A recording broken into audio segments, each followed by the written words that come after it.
오늘은 사무엘 하 19장 20장 함께 하겠습니다. 어떤 사람이 요압에게 아뢰되 왕이 압살롬을 위하여 울며 슬퍼하시나이다 하니 왕이 그 아들을 위하여 슬퍼한다 하니 그날의 백성들에게 들림이 그날의 승리가 모든 백성에게 슬픔이 된지라. 그날에 백성들이 싸움에 쫓겨 부끄러워 도망함 같이 가만히 성읍으로 들어가니라. 왕이 그의 얼굴을 가리고 큰 소리로 부르되 내 아들 압살롬아 압살롬아 내 아들아 하니 요압이 집에 들어가서 왕께 말씀드리되 왕께서 오늘 왕의 생명과 왕의 자녀의 생명과 처첩과 비반들의 생명을 구원한 모든 부하들의 얼굴을 부끄럽게 하시니 이는 왕께서 미워하는 자는 사랑하시며 사랑하는 자는 미워하시고 오늘 지휘관들과 부하들을 멸시하심을 나타내심이라. 오늘 내가 깨달으니 만일 압살롬이 살고 오늘 우리가 다 죽었다면 왕이 마땅히 여기실 뻔하였나이다. 이제 곧 일어나 나가 왕의 부하들의 마음을 위로하여 말씀하옵소서.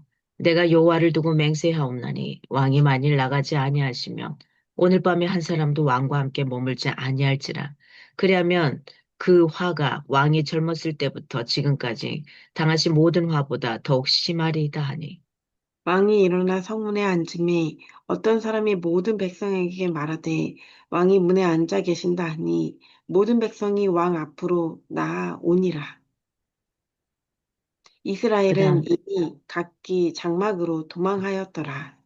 이스라엘 모든 지파 백성들이 변론하여 이르되 왕이 우리를 원수의 손에서 구원하여 내셨고 또 우리를 블레셋 사람들의 손에서 구원하셨으나 이제 압살롬을 피하여 그 땅에서 나가셨고 우리가 기름을 부어 우리를 다스리게 한 압살롬은 싸움에서 죽었거늘 이제 너희가 어찌하여 왕을 도로 모셔 올 일에 잠잠하고 있느냐 하니라. 다윗 왕인 사독과 아비아달 두 제사장에게 소식을 전하여 이르되 너희는 유다 장로들에게 말하여 이르기를 왕의 말씀이 온 이스라엘이 왕을 왕궁으로 도로 모셔오자 하는 말이 왕께 들렸거늘 너희는 어찌하여 왕을 궁으로 모시는 일에 나중이 되느냐. 너희는 내 형제요, 내 골육이거늘 너희는 어찌하여 왕을 도로 모셔오는 일에 나중이 되리요 하셨다 하고 너희는 또 아마사에게 이르기를 너는 내 고륙이 아니냐. 내가 요압을 이어서 항상 내 앞에서 지휘관이 되지 아니하면 하나님이 내게 벌 위에 벌을 내리시기를 바라노라 하셨다 하라 하여.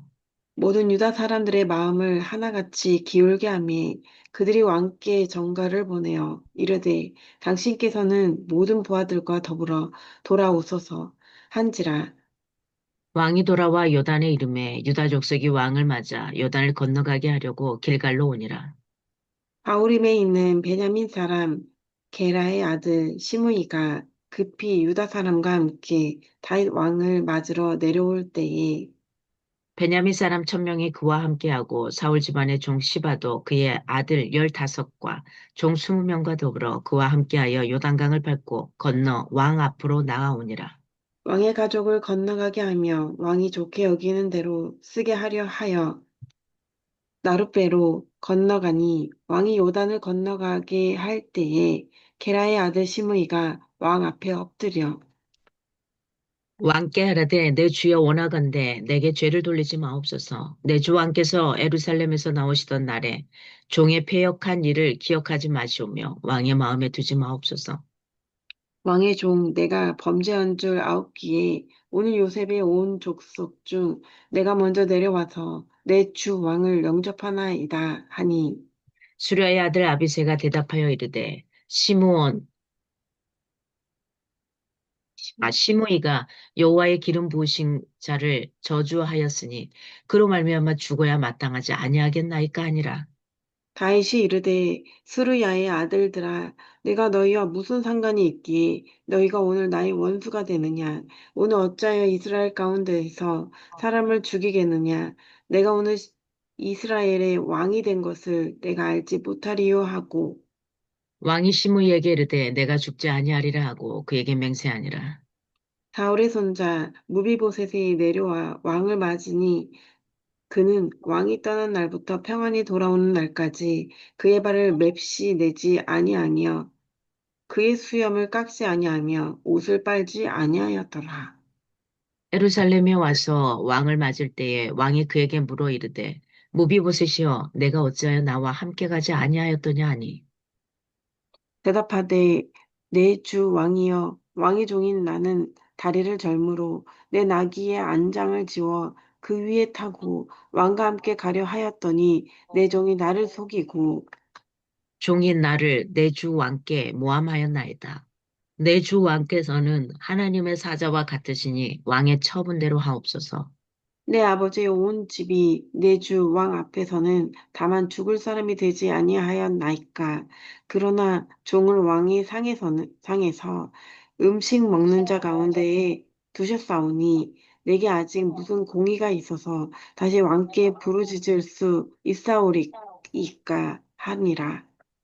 왕이 그에게 이르되 내가 어찌하여 또 내 일을 말하느냐 내가 이르노니 너는 시바와 밭을 나누라 하니 무비보셋이 왕께 아뢰되 내 주 왕께서 평안히 왕궁에 돌아오시게 되었으니 그로 그 전부를 차지하게 하옵소서 하니라. 길르앗 사람 바르실레가 왕이 요단을 건너가게 하려고 로글림에서 내려와 함께 요단에 이르니 바르실레는 매우 늙어 나이가 80세라. 그는 큰 부자이므로 왕이 마하나임에 머물 때에 그가 왕을 공개하였더라. 왕이 바르실레에게 이르되 너는 나와 함께 건너가자 예루살렘에서 내가 너를 공개하리라. 바르실레가 왕께 아뢰되 내 생명의 날이 얼마나 있사옵겠기에 어찌 왕과 함께 예루살렘으로 올라가리이까. 내 나이가 이제 80세라. 어떻게 좋고 흉한 것을 분간할 수 있사오며 음식의 맛을 알 수 있사오리이까. 이 종이 어떻게 다시 노래하는 남자나 여인의 소리를 알아들을 수 있사오리이까. 어찌하여 종이 내 주와 함께 아직도 누를 끼치리이까. 당신의 종은 왕을 모시고 요단을 건너려는 것뿐이거늘 왕께서 어찌하여 이 같은 상으로 내게 갚으려 하시나이까. 청하건대 당신의 종을 돌려보내옵소서. 내가 내 고향 부모의 묘 곁에서 죽으려 하나이다. 그러나 왕의 종 김함이 여기 있사오니 청하건대 그가 내 주 왕과 함께 건너가게 하시옵고 왕의 처분대로 그에게 베푸소서 하니라. 왕이 대답하되 기맘이 나와 함께 건너가리니 나는 내가 좋아하는 대로 그에게 베풀겠고 또 내가 내게 구하는 것은 다 너를 위하여 시행하리라 하니라. 백성이 다 요단을 건너매 왕도 건너가서 왕이 바르실레에게 입을 맞추고 그에게 복을 비니 그가 자기 곳으로 돌아가니라. 왕이 길갈로 건너오고 기맘도 함께 건너오니 온 유다 백성과 이스라엘 백성의 절반이나 왕과 함께 건너니라. 온 이스라엘 사람이 왕께 나와 왕께 하려되 우리 형제 유다 사람들이 어찌 왕을 도둑하여 왕과 왕의 지방과 왕을 따르는 모든 사람을 인도하여 요단을 건너가게 하였나이까 하며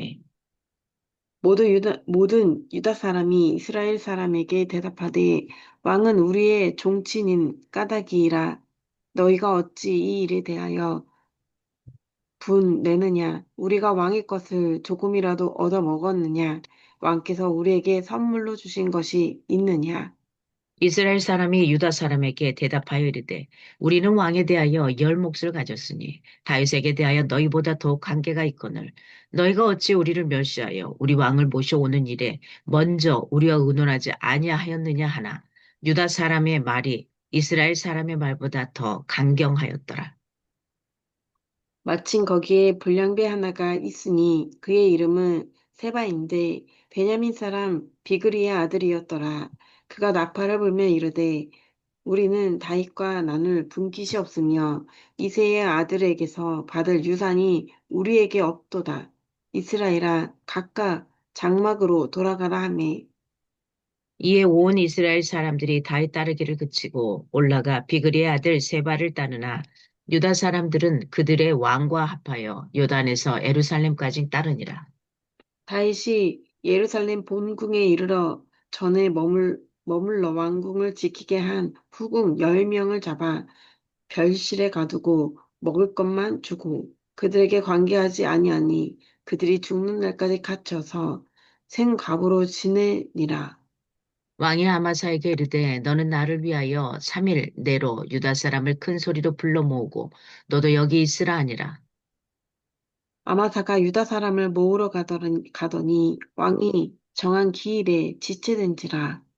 다윗이 이에 아비새에게 이르되 이제 비그리의 아들 세바가 압살롬보다 우리를 더 해하리니 너는 내 주의 부하들을 데리고 그의 뒤를 쫓아가라. 그가 견고한 성읍에 들어가 우리들을 피할까 염려하노라 하며 요압을 따르는 자들과 그렛 사람들과 블렛 사람들과 모든 용사들이 다 아비새를 따라 비그리의 아들 세바를 뒤쫓으려고 예루살렘에서 나와 기브온 큰 바위 곁에 이름에 아마사가 맞으러 오는 그때에 요압이 군복을 입고 띠를 띠고 칼질에 꽂은 칼을 허리에 했는데 그가 나아갈 때에 칼이 빠져 떨어졌더라. 요압이 아마사에게 이르되 내 형은 평안하냐 하며 오른손으로 아마사의 수염을 잡고 그와 입을 맞추려는 체하매 아마사가 요압의 손에 있는 칼은 주의하지 아니한지라 요압이 칼로 그의 배를 찌르매 그의 창자가 땅에 쏟아지니 그를 다시 치지 아니하여도 죽으니라. 요압과 그의 동생 아비새가 비글의 아들 세바를 뒤쫓을세. 요압의 청년 중 하나가 아바사 곁에 서서 이르되 요압을 좋아하는 자가 누구이며 요압을 따라 다윗을 위하는 자가 누구냐 하니 아마샤가 길 가운데 피 속에 놓여 있는지라 그 청년이 모든 백성이 서 있는 것을 보고 아마샤를 큰 길에서부터 밭으로 옮겼으나 거기에 이르는 자도 다 멈추어 서는 것을 보고 옷을 그 위에 덮으니라. 아마사를 큰 길에서 옮겨가매 사람들이 다 요압을 따라 비그리의 아들 세바를 뒤쫓아 가니라. 제바가 이스라엘 모든 지파 가운데 두루 다녀서 아벨과 벳 마아가와 베림 온 땅에 이르니 그 무리도 다 모여 그를 따르더라. 이에 그들이 벤 마아가 아벨로 가서 세바를 애우고 그 성읍을 향한 지역 언덕 위에 토성을 쌓고 요압과 함께한 모든 백성이 성벽을 쳐서 헐고자 하더니 그 성읍에서 지혜로운 여인 한 사람이 외쳐 이르되 들을지어다 들을지어다 청하건대 너희는 요압에게 이르기를 이리로 가까이 오라 내가 내게 말하려 하노라 한다 하라. 요압이 그 여인에게 가까이 가니 여인이 이르되 당신이 요압이니이까 하니 대답하되 그러하다 하니라. 여인이 그에게 이르되 여종의 말을 들으소서 하니 대답하되 내가 들으리라 하니라. 여인이 말하 이르되 옛사람들이 흔히 말하기를 아벨에게 가서 물을 것이라 하고 그 일을 끝내었나이다. 나는 이스라엘에 화평하고 충성된 자 중 하나이거늘 당신이 이스라엘 가운데 어머니 같은 성을 멸하고자 하시는도다. 어찌하여 당신이 여호와의 기업을 삼키고자 하시나이까 하니 요압이 대답하여 이르되 결단코 그렇지 아니하다. 결단코 그렇지 아니하다. 삼키거나 멸하거나 하려 함이 아니니. 그 일이 그러한 것이 아니니라. 에브라임 산지 사람 비그리의 아들 그의 이름을 세바라 하는 자가 손을 들어 왕 다윗을 대적하였나니 너희가 그만 내주면 내가 이 성벽에서 떠나가리라 하니라. 여인이 요압에게 이르되 그의 머리를 성벽에서 당신에게 내어 던지리이다 하고 이에 여인이 그의 지혜를 가지고 모든 백성에게 나아가매 그들이 비그리의 아들 세바의 머리를 베어 요압에게 던진지라. 이에 요압이 나팔을 불매 무리가 흩어져 성읍에서 물러나 각기 장막으로 돌아가고 요압은 예루살렘으로 돌아와 왕에게 나아가니라. 요압은 이스라엘 온 군대의 지휘관이 되고 여호야다의 아들 브나야는 그렛 사람과 블렛 사람의 지휘관이 되고 아도람은 감역관이 되고 아일루스의 아들 여호사밧은 사관이 되고 수아는 서기관이 되고 사독과 아비아달은 제사장이 되고 야일 사람이라는 다윗의 대신이 되니라.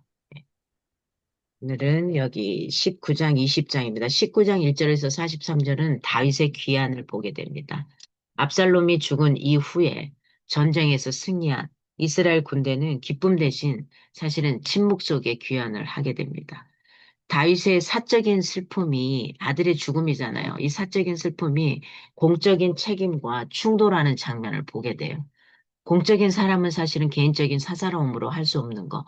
가끔 우리 그런 거 있잖아요. 연예인들이 지금 생방을 찍어야 되는 이 상황 가운데 부모님들이 위독할 때 가지 못하는 뭐 이런 상황과 같은 이런 상황일 때 사실은 가면은 그것이 옳다. 부모에게 자식의 도리를 해야 되는 게 옳다 하는 사람도 있지만 그렇지 않은 경우도 있고. 어, 뭐죠, 저게, 노래, 조수미의 유명한 일화가 있죠. 공연을 하는데 아버님이, 어, 위독하게 돌아가셨나? 하여튼 그러는데, 어, 연락을 하지 않습니다. 부모가. 어머님이 연락을 하지 않습니다. 왜냐하면 이 대외적으로 이걸 당신한테 돈을 주고 기다렸던 사람들이 있는데 그걸 먼저 하라고. 그런 다음에 끝난 다음에 돌아왔던 이런 것들. 그래서 어떻게 해야 되는가 하는 거죠. 어떻게 해야 되는가. 저도 마찬가지일 거예요. 예배를 드리다가 만약에 누군가가 저희 어머님이 돌아가셨다. 그럼 저는 예배를 끝까지 드리고 가게 될 겁니다. 그러니까 이런 상황들 가운데 지금 다윗의 입장에서 내 사랑하는 아들이 죽었잖아요. 반역하고 어떻게 됐든 뭐 미운 놈이라도 내 자식이니까. 그래서 이 사적인 슬픔과 공적인 이 책임과 충돌하는 장면들이 나왔었죠. 요단을 건너 예루살렘으로 돌아오는 길에서 다윗이 세 인물을 만납니다. 첫째는 시므이. 시므이는 이전에 다윗을 저주했던 자예요. 그래서 이번에는 두려움에 떨며 용서를 구하죠. 16절에서 23절을 보니까. 두 번째는 모비보셋입니다. 모비보셋은 다윗 앞에 나와서 자신이 배신한 것이 아니라 시바가 자기를 속여서 내가 배신한 거다. 이걸 24절에서 30절에 이야기를 합니다. 그리고 셋째는 바르실레가 나와요. 바르실레는 31절에서 39절에 나오는데 늙은 나이에도 다윗을 섬기고 요단까지 배웅합니다. 굉장히 바르실레는 충성스러운 신하의 모습을 보여주고 있어요. 세상의 어떤 보상보다도 하나님의 은혜 안에서 만족하는 신앙의 표본입니다. 다윗이 요단을 건너 귀환을 하죠. 그래서 유다 지파가 먼저 그를 맞이했기 때문에 이스라엘의 다른 지파들은 또 불평이에요. 또 불평. 43절 보니까. 아니, 우리하고 좀 먼저 의논하지. 의논을 왜 안 했어요? 또 이러는 거예요, 사람들은. 그래서 작은 감정의 차이가 다시 또 큰 분열로 번지게 돼요. 그래서 사무엘하 19장은 회복의 장인데 동시에 인간 왕국의 불완전함을 보여주는 장이기도 해요. 인간은 화해를 경험해도 언제든 자기 중심으로 돌아가서 분열을 반복합니다. 진짜 다윗의 기한은 어떤 거하고 같이 연결되면 되냐면 예수 그리스도의 부활, 승천, 이것을 미리 보여주는 그림이기도 합니다. 그래서 인간의 분열과 하나님의 신실함은 모두 십자가의 빛 아래에서 해석될 때 사실은 완전하게 됩니다. 오늘 이 다윗의 19장을 사무엘하 19장을 보면서 이거죠. 인간의 중심적으로 돌아가는 것은 결국 인간 왕국의 이 불완전함은 우리 지금 세상을 봐도 알잖아요. 우리 인간이 수장으로 있는 대통령으로 있는 우리나라만 봐도 얼마나 그렇습니까? 내려옴과 동시에 감옥으로 가야 되는 뭐 탄핵을 하니 뭘 하니 그리고 또 그 자기 아는 사람들 위주로 그래서 다른 사람들 죽이게 되고 인간이 주인이 되는 세상은 완전히 엉망이에요. 집안도 마찬가지죠, 집안도. 사람인 개인이 그 집안의 가장이 될 때는 심각해지죠. 흔들려요. 이럴 때 흔들리고 내 감정이 흔들리고 뭐에 흔들리고 막 돈이 없으면 흔들리고 뭐가 없으면 어떻게 되고 계속 흔들리게 돼 있습니다. 그래서 이 다윗의 왕조를 보면서 그냥 단순하게 역사물로 보지 마시고요. 내 삶으로 가져와서 인간 왕국의 이 불완전함을 보여주는 이런 현상들을 통해서 나는 무엇을 붙들고 무엇을 붙들고 살아가야 되는가 하는 겁니다. 20장의 1절에서 22절은 세바의 반역과 죽음이 보입니다. 이스라엘 지파와 유다 지파 사이에 왕을 맞이하는 문제로 다툼이 일어났죠. 19장 41절에서 43절 보니까 이 틈을 타서 베냐민 사람 비그리 아들 세바가 반역을 일으키게 되죠. 압살롬의 반역이 개인의 야망에서 비롯됐다 그러면 이게 다윗의 아들 압살롬의 반역은 개인의 야망에서 비롯됐다 그러면 오늘 이 세바의 반역은 민족적이고 집단적인 교만에서 시작된 죄의 반복입니다. 다윗 왕국의 내부는 여전히 분열되어 있고 충신과 반역자의 구분이 모호해요. 모호해요. 사람들 사이는 저 사람 나한테 어 굉장히 달콤하게 나를 막 끌어주는 것 같은데 진짜 뭔가 어렵고 뭔가가 잘못됐을 때는 나를 탁 치고 도망갈 수 있는 사람들도 많습니다. 그래서 이걸 조심하시기 바랍니다. 인간 세상사에서는. 하나님 말고는 다 완벽하게 나를 이렇게 해줄 수 있는 사람이 있을까 하는 거죠. 성이 무너질 위기. 한 지혜로운 여인이 등장을 하죠. 요압과 담판을 벌입니다. 그녀는 19절에 이렇게 말하죠. 나는 이스라엘의 화평과 충성된 자 중 하나이거늘. 당신이 이스라엘 가운데 어머니 같은 성을 멸하고자 하시는도다. 어찌하여 당신이 여호와의 기업을 삼키고자 하시나이까? 한 지혜로운 여인이 나타납니다. 한 여인의 이 지혜로운 말 한마디가 도시와 생명을 구원합니다. 그리고 23절에서 26절에 보면 다윗의 관리들이 나와요. 인간의 왕국은 항상 무너집니다. 그리고 다시 세워지지만 하나님의 언약은 단 한 번도 흔들린 적이 없어요. 상황이 어떠하든, 상황이 어떠하든 그럼에도 불구하고 하나님의 언약은 절대 변함이 없다라는 거예요. 사무엘하 20장은 하나님 나라의 지속성을 보여줍니다. 세바의 반역, 그리고 요압의 살인, 그리고 한 여인의 지혜로운 모든 인간의 불완전한 역사 속에 놓여 있지만 그 모든 사건은 사실은 하나님의 주권 아래에 있다라는 사실이에요. 다윗 왕국은 계속 흔들리지만 하나님은 언약을 통해 그 왕국을 지속시킵니다. 그래서 세바의 반역은 끝났고 다윗의 나라는 지속되고 다윗의 후손으로 오시는 예수 그리스도를 통해서 세워지는 하나님 나라는 영원히 지속된다라는 것. 이것을 보여주는 장면이 오늘 사무엘하 19장부터 20장에 이르는 이야기입니다. 인간의 왕권을 가지고 있는 세상은 항상 불안할 수밖에 없고 흔들릴 수밖에 없고 배신하고 다시 또 붙었다가 또 배신하고 또 붙었다가 또 배신하고 지금 우리가 살아가는 세상 자체가 마찬가지예요. 그래서 우리의 가정, 우리의 공동체에도 수장을 누구로 두느냐가 굉장히 중요합니다. 예수 그리스도를 예수 그리스도를 주인으로 모시고 하나님을 우리 인생의 우리 가정의 호주로 모시고 살아가느냐 아니냐의 차이가 엄청나게 달라질 겁니다. 그렇지 않으면 늘 쉼없이 흔들리고 왔다 갔다 하고 이렇게 될 거예요. 그래서 무엇을 쫓아가고 있고 어떻게 살아가야 되고 우리 인생의 주인이, 우리 가정의 주인이 우리가 머물고 있는 그 자체의 그 인생의 주인이 누구인지를 명확하게 갖고 간다면 흔들림 없는, 변함이 없는 그 속에서 살아갈 수 있을 겁니다.